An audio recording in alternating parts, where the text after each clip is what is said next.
Today we are tying the hunter's band. The hunter's band knot is a simple band to join two ends of rope. Alright, grab some rope and let's tie the hunter's band. The hunter's band exists of two interlocking overhand knots.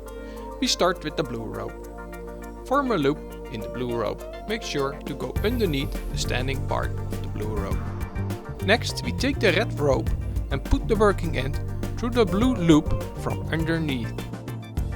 Continue forming a loop in the red rope.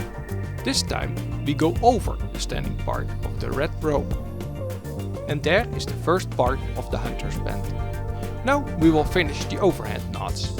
Take the working end of the blue rope and put it through the overlapping blue and red loops. Make sure to hold everything in place, as there is a risk of everything becoming undone, especially when you are working with stiff rope. Next we take the working end of the red rope and put it through both the red loop and the blue loop. This needs to be done from underneath. Great job! Now you can thresh the hunter's band. If you want some more tail to stick out, then pull on the working ends.